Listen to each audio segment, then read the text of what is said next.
Bom dia. Juízes 6. Livro de Juízes, capítulo 6.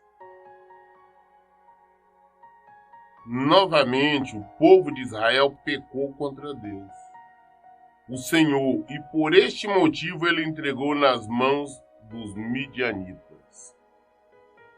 E a mão de Midian se tornou cada vez mais pesada sobre os israelitas. Por isso, os filhos de Israel construíram para si esconderijo nas montanhas, nas cavernas e nas fortalezas. Sempre que o povo de Israel formava suas plantações, os midianitas, os amalequitas e outros povos da região a leste deles a invadiam. Acampavam na terra e devastavam suas colheitas ao longo de todo o caminho, até o sul, nas proximidades de Gaza. Não deixavam nada vivo em Israel, nem ovelhas, nem gado, nenhum jumento sequer.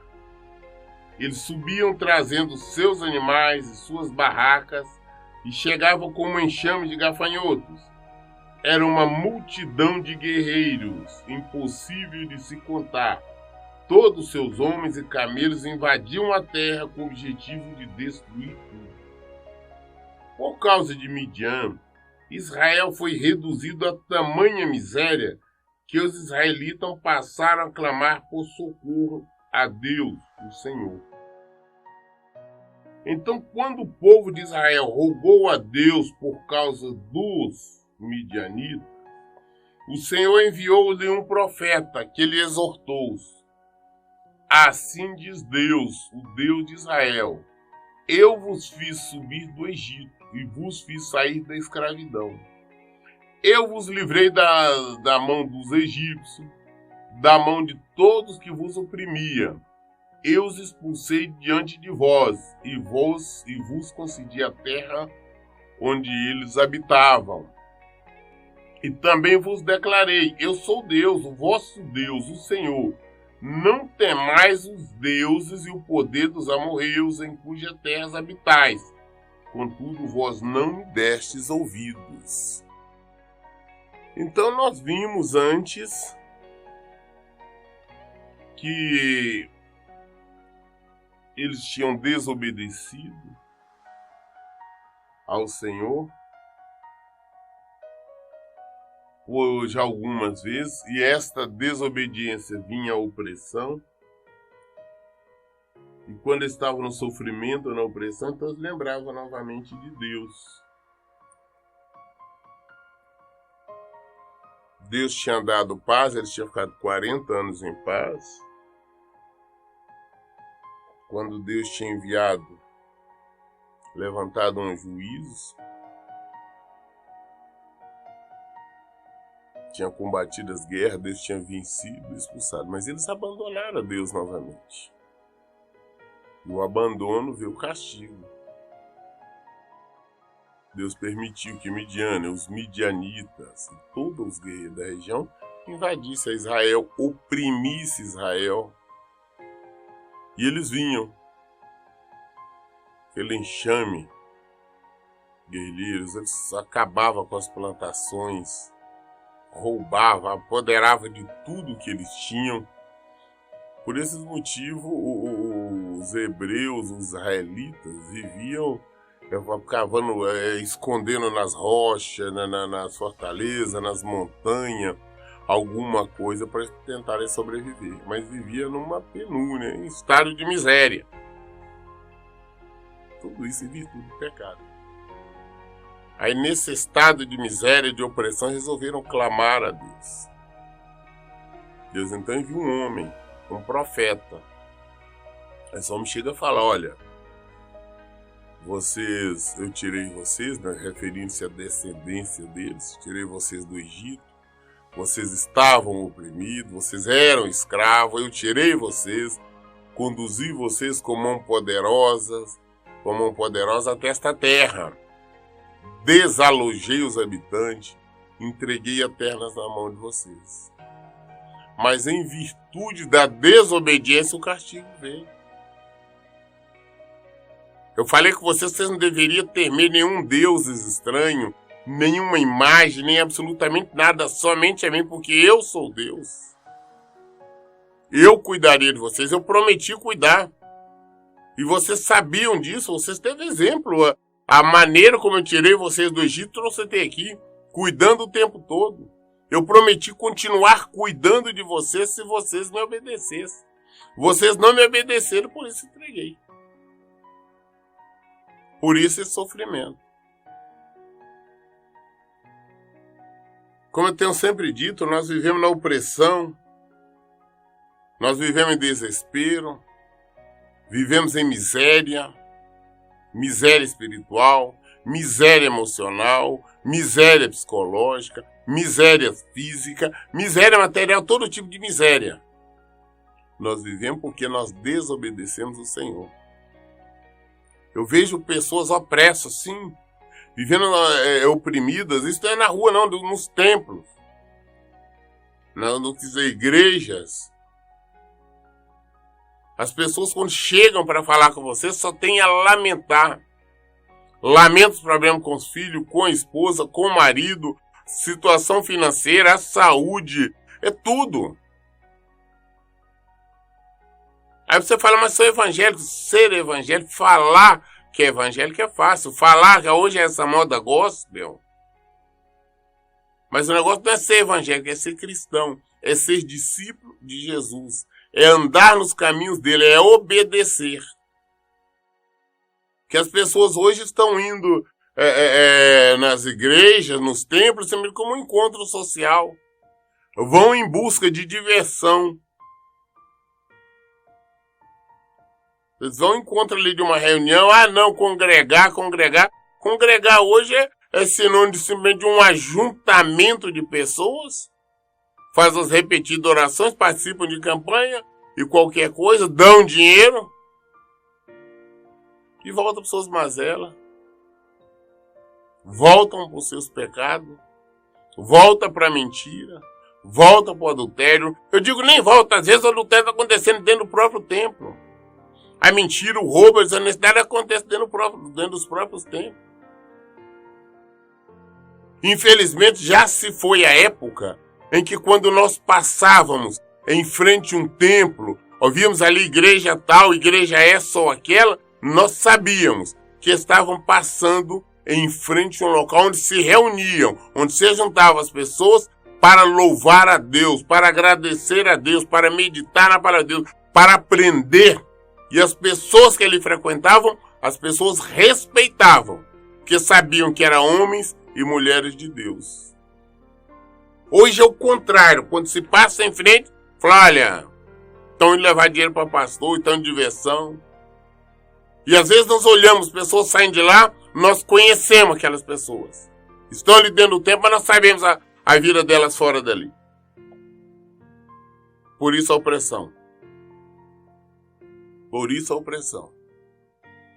Por isso o sofrimento. Os israelitas estavam na mesma coisa. Era o povo que se dizia ser povo de Deus. Mas Deus mesmo permitiu, enviava o sacrifício, enviou os midianitas.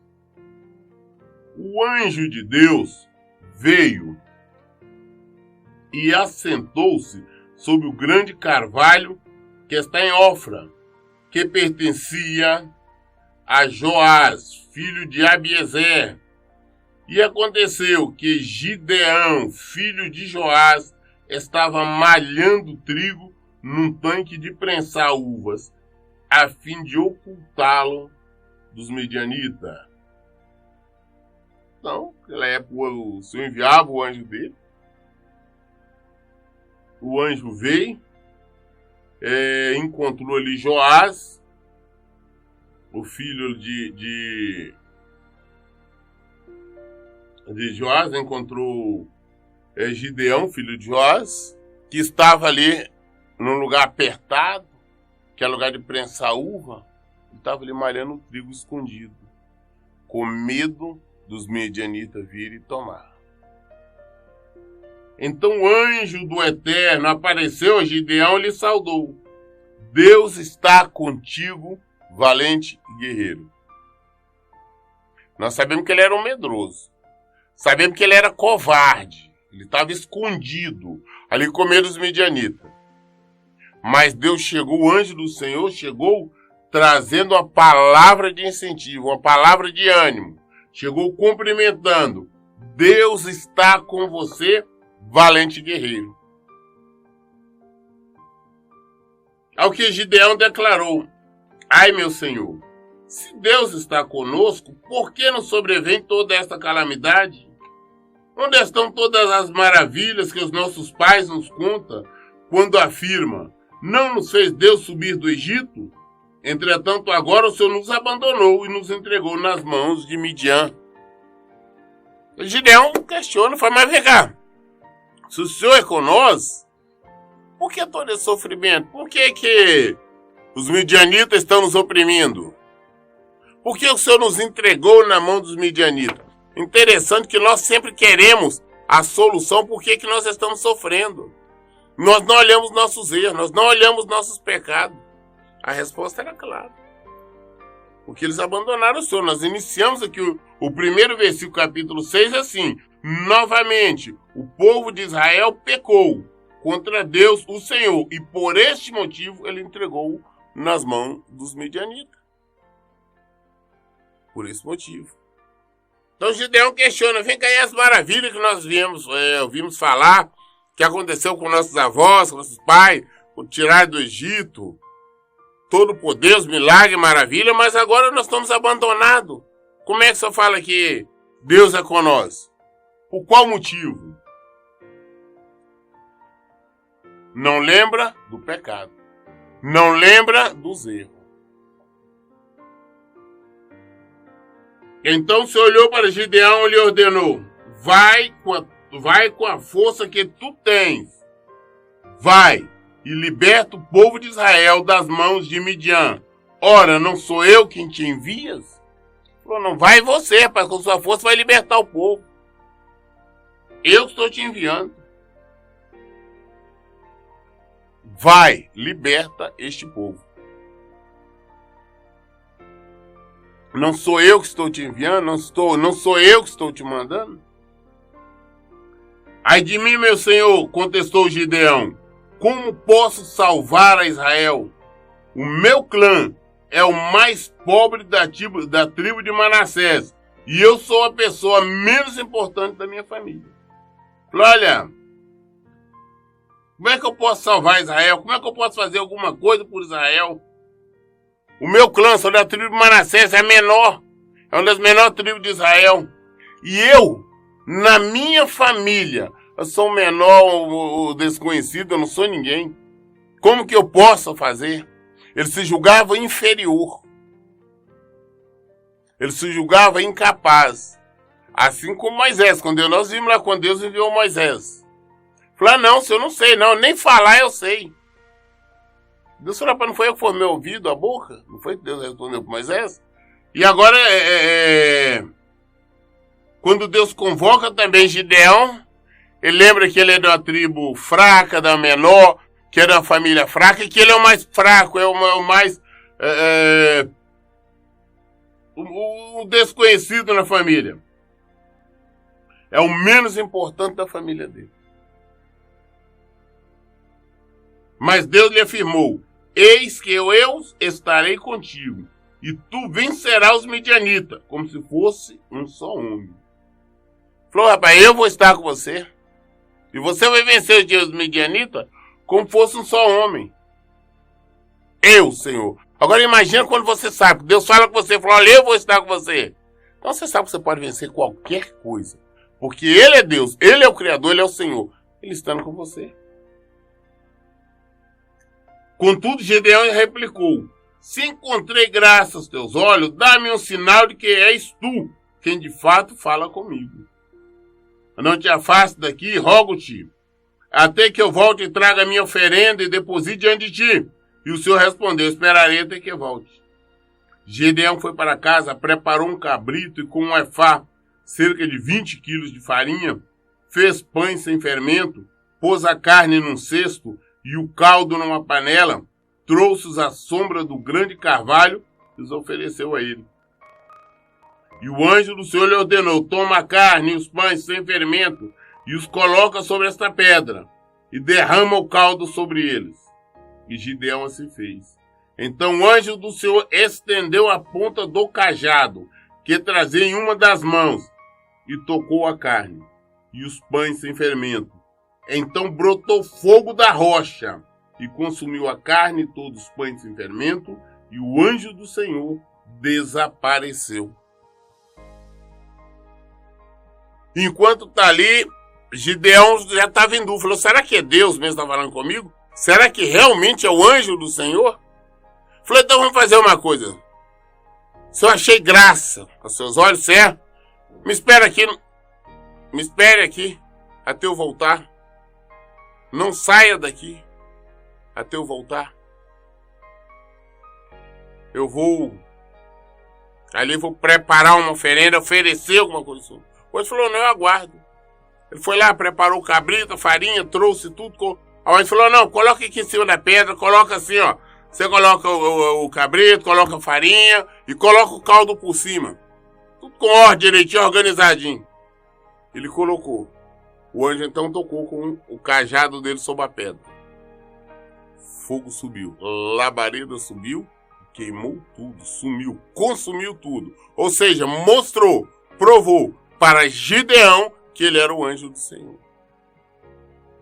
Não tinha condição de um ser humano ou qualquer outra coisa fazer isso. Então ali foi comprovado que foi o anjo do Senhor que estava falando com ele. Que foi o anjo do Senhor que falou com ele. Gideão estava em dúvida. Assim como muitas das vezes nós estamos diante do Senhor, nós falamos com Ele, oramos, clamamos, Ele nos vem a resposta e nós temos dúvidas. Será que foi Deus que falou? Será que é isso? Principalmente quando Deus nos fala para fazermos algo que nós não queremos.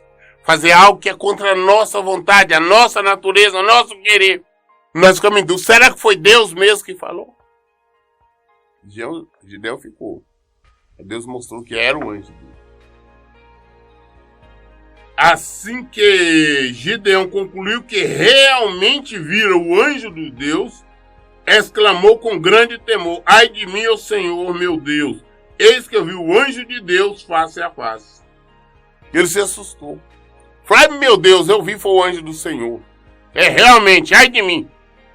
Você consumiram, você morto, realmente era o anjo do Senhor. Ele se assustou, ele comprovou, através daquele ato, que realmente era o anjo do Senhor. A dúvida dele acabou. Era o anjo do Senhor. Então o Senhor assegurou-lhe: a paz esteja contigo. Não temas, porquanto não morrerás. Falou: a paz esteja contigo. Não temas, porquanto não morrerás. Gideão ergueu ali um altar em honra a Deus e o chamou Javé Shalom, o Senhor é a nossa paz. E até os nossos dias este altar está em Ofra, a cidade que pertence à família de Abiezer. Naquela mesma noite, Deus ordenou a Gideão: separa um dos touros do rebanho que pertence a teu pai, aquele novilho de 7 anos de idade. Destrua o altar de Baal, que também pertence ao teu pai, e corte o poste consagrado à deusa Aserá, que está ao lado do altar. Em seguida, construirás para Deus, teu Deus, no cume deste lugar forte, um altar bem preparado.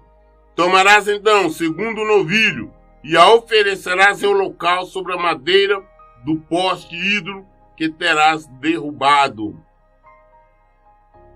Gideão convocou então, só uma parte aqui. Então Deus aparece para ele e fala: olha, o que você tem que fazer? Você tem que separar um daqueles touros lá do teu pai, aquele lá de 7 anos, aquele bonito, e com ele você amarra, destrua o altar de Baal. Ou seja, na casa de Gideão, na casa do pai dele, tinha lá uma estátua, uma oferenda, um templo, uma coisa dedicada a um deus estranho, um tal de Baal. Esse povo que está clamando a Deus, vivendo sofrimento, estava adorando outras coisas. Esse povo de Deus estava adorando porcaria. O povo adorando porcarias e citando o nome de Deus. Falou, não, Deus falou, vai lá, você vai pegar o novinho de 7 anos, vai derrubar, vai destruir esse altar de Baal, que é do seu pai, e também, olha, sei lá, tinha Baal e tinha outra também, tinha um tal de um poste ídolo, que era de uma tal de uma deusa Será. Falou para derrubar isso. E pega este poste, né, que é dedicado a essa deusa Será, que está ao lado do altar, e com ele você vai construir um altar bem preparado, uma coisa certa, para mim. Nós gostamos de falar que nós amamos a Deus, ficamos orando, fazendo orações, rezas, repetidas, mas ao mesmo tempo nós estamos com ídolos, nós estamos com imagens na nossa casa. Nós temos que buscar Deus, é Ele. Ah, por que eu estou nessa opressão? Vamos examinar quais são os nossos ídolos. De que é? É ídolos humanos, de carne? É de gesso, é de madeira, é de ferro, é de ouro? Vamos saber que está nos oprimindo. Vamos voltar para o Senhor. Infelizmente, hoje as pessoas colocam imagens de santos, santas, padroeira e mais um monte de coisa. Está ali ao seu lado e está falando que está adorando Deus. Aí a opressão tá, com desespero tem, estão orando, clamando a Deus e ao mesmo tempo estão clamando para essas imagens. Aí não sabe o início da opressão. Deus mandou tirar, falou, tira aí. Tira com ele do tempo de Baal. Tira dessa deusa Será. Acaba com isso. Deus pediu, mandou que fizesse isso antes de entrar com a providência, antes de entrar com a solução. Isso que o povo estava clamando a Deus porque viu que estava opressão. Gideão, então, convocou 10 homens entre os seus servos e fez tudo como Deus tinha lhe mandado. Mas como ele temia muito a sua família e o povo da cidade para o fazer em pleno dia, ele o fez durante a noite. Ele fez o que Deus mandou, mas ele chamou os empregados deles, mas para fazer à noite, escondido, porque ele tinha medo. Como eu disse, ele não era um valente, ele era um covarde. Nós vimos que ele estava no início escondido, mas ele estava com medo do povo, com medo da família, com medo de tudo. No dia seguinte, bem cedo, todo o povo da cidade se levantou. E eis que a mesa de pedra de Baal havia sido completamente destruída. O poste sagrado que ficava do lado leste do altar tinha sido cortado. E o touro fora sacrificado em holocausto sobre um altar recém-construído. Comentaram então uns com os outros. Quem fez isso? Eles procuraram saber. Indagaram por toda parte e descobriram que tinha sido Gideão, filho de Joás. Os habitantes da terra intimaram a Joás: traz para fora o teu filho, ele deve morrer, porquanto profanou e destruiu a mesa de pedra consagrada a Baal e derrubou o poste sagrado que estava ao lado deste altar. O povo da cidade, no dia seguinte, descobre e começa a questionar quem foi que fez. Aí descobriu, falou, não, quem foi Gideão que destruiu. Aí foram na casa de Gideão, falaram com o pai dele, com Joás, falou, traz o seu filho para fora, ele tem que ser morto, ele destruiu a mesa aqui de Baal, ele destruiu o poste ídolo da deusa Será, o altar aqui, traz para fora para nós matarmos.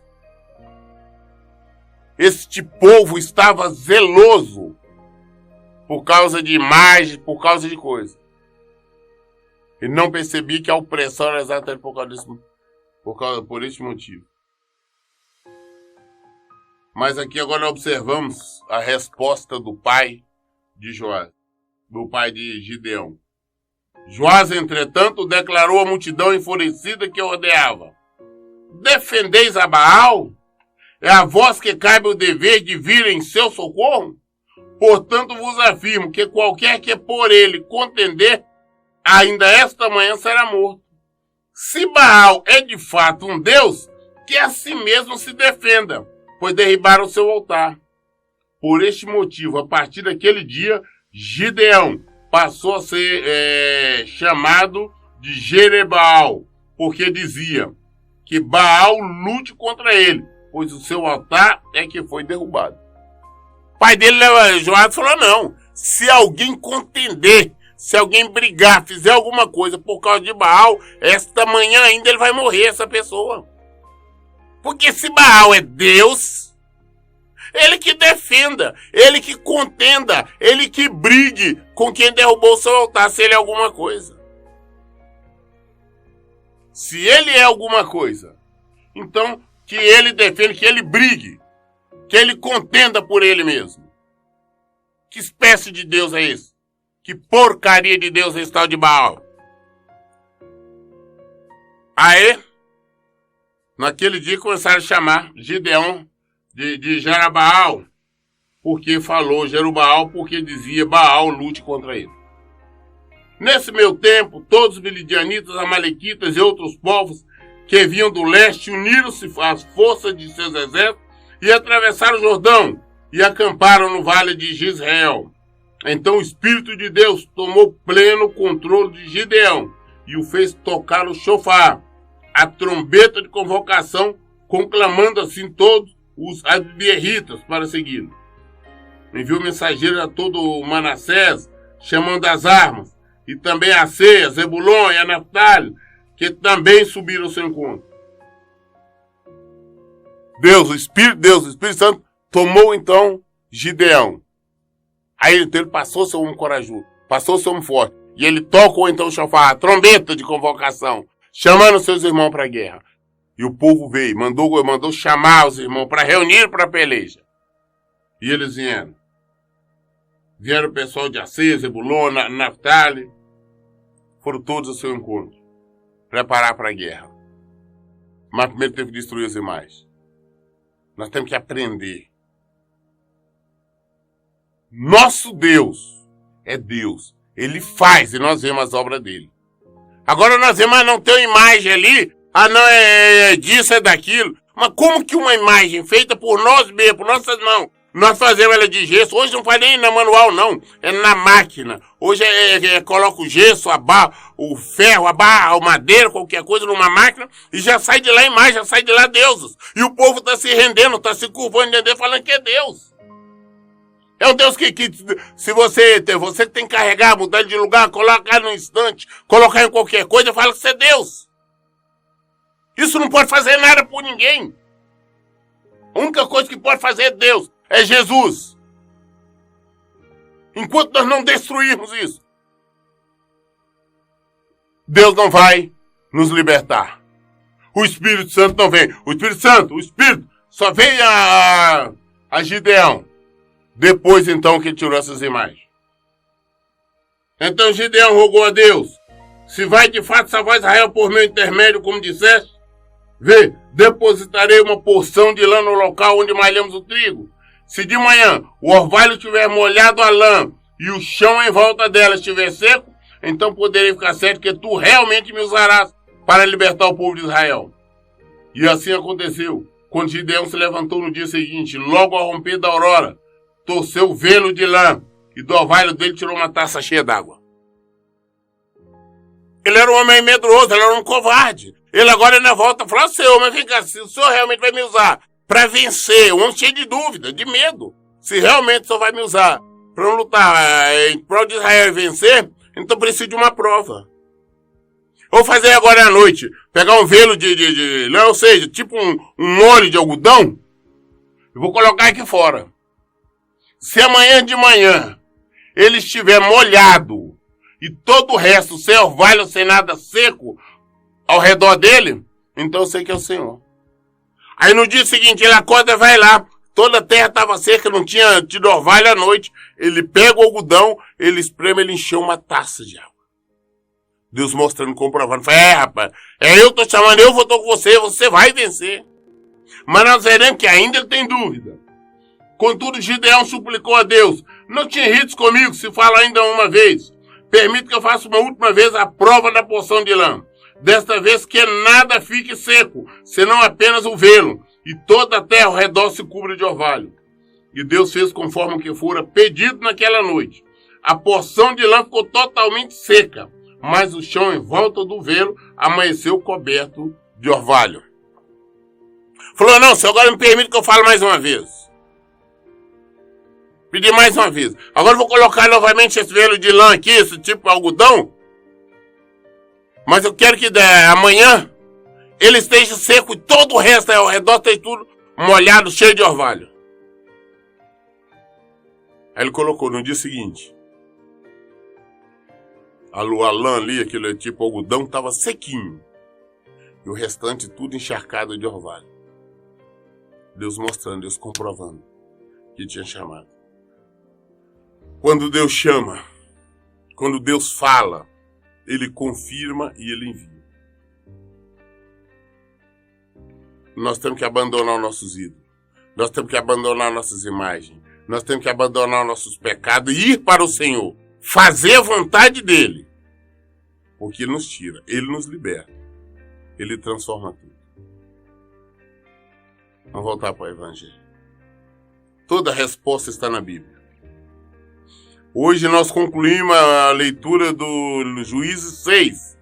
Querendo Deus, amanhã nós, sendo sua vontade, estaremos lendo o capítulo 7. Toda a resposta está na Bíblia. Por isso, em todo o tempo, eu digo, leiam e pratiquem a Bíblia. Que Deus abençoe. Tenham um bom dia.